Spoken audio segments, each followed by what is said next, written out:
Hello, welcome to Brockwell Lane. This is part 2 of my Oxford Rail Dean Goods video. In part 1 I unboxed the new model from Oxford. As you can see it here, I've now repainted it into a 1930s colour scheme, which is more in keeping with my era on my layout. I've also done a little bit of detail into it, as you can see. I've added some Springside lamps in the red Great Western. There's one on the front there, and there's one either side on the running board there. I've also put etched plates on. These are from Coastline models. I've changed the number. I wrongfully said in the original video that it came with etched plates. It doesn't. They are moulded on, although they're not bad. But on closer inspection, I think they needed replacing with these proper etched ones. As you can see in the cab there's also two MODELU figures, a driver and a fireman. These I've covered before. You have to paint them yourself. I'm not too good at painting figures, but I'm getting better. But I thought that really added something to the open nature of the cab. Made it look a lot more realistic, because you can't really get away with not having a crew in this particular locomotive. Also on the top there is a rolled up piece of paper painted black, which is supposed to represent a tarpaulin which were fitted to these locomotives. There's also a lamp iron on the tender there. I've also added to the tender some coal. It's not real coal, but it's a decent representation, just fixed with PVA glue, and there's a bit of overflow onto the back of the tank there as well. I've repainted the whole thing in Precision Phoenix Paints Brunswick Green, which I think looks a little closer to the real thing, a little bit darker than maybe Oxford's version. What else have we got? Oh, the chimney wasn't quite on straight. It was a little bit up at the back end, so I've actually snapped that off, and it comes off fairly easy actually. There's a couple of prongs left underneath. You just rock backwards forwards and it'll snap off, and then you can file it down and refit it properly. If yours suffers from the same problem, that is.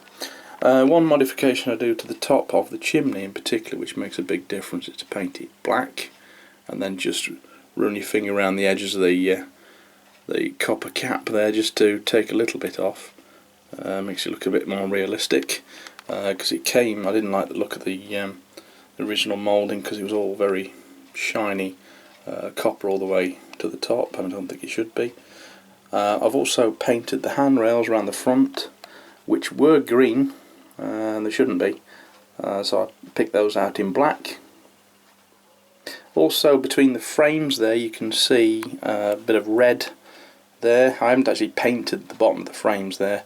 I've actually just put a bit of red paper and glued that under there. There should be a representation of some valve gear, but I haven't quite figured out how to do that.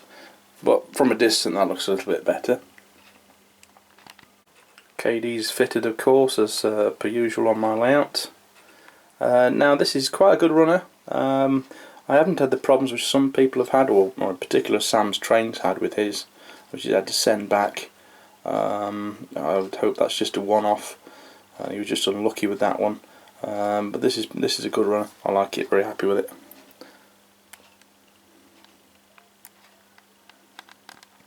So turning the locomotive around, very similar on that side. As you see, I've got another lamp there stuck on the side, and you can see the fireman in the cab there as well.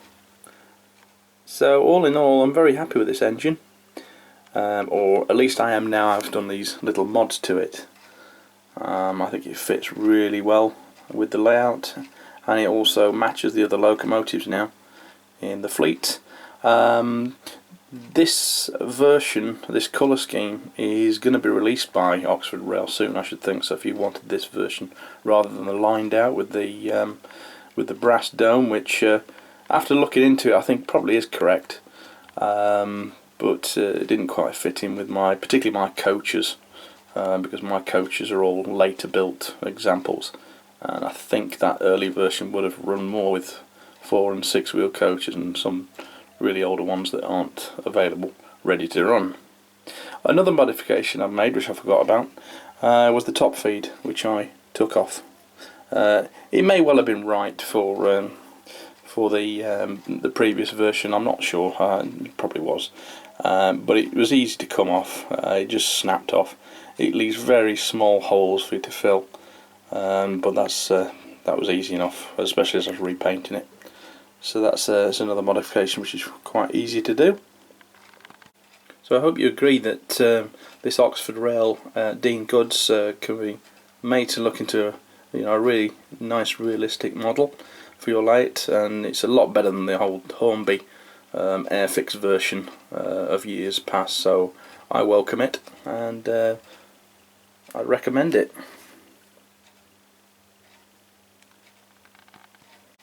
Just whilst you're here on Brockle, I'll show you a couple of other improvements I made to the layout. In the cattle dock I have bought some of the Bachmann pigs, and they are sat there waiting to go to market. They're lovely models. You can see there's even piglets there. Also from the Bachmann range I've also bought some horses to graze in my field, and there's another one there and one with a coat on, which is nice. So they improve the layout. I must also get some sheep at some point, but they look good overlooking the station area there. So I'm very much looking forward to other Great Western releases. A couple of the models I'm interested in when they come out is the Daypole Flying Banana rail car, which will go down nicely. That'll fit in here very well. There's also the 94XX from Bachmann, although that's probably going to be next year now. Other ones, DJ Models 13XX with the saddle tank, which I may well be purchasing one of those when that comes out as well. And also for a different era, the single car rail car from Daypole looks very nice too. So maybe one of those will be next to be reviewed, and you'll see running on Brockwell. So thank you very much for watching. Please subscribe below. If you haven't seen the first part of this video, best go back and look at part 1. Like, subscribe, whatever you like, and I'll see you in the comment section, and I'll see you next time. Thank you very much. Bye bye.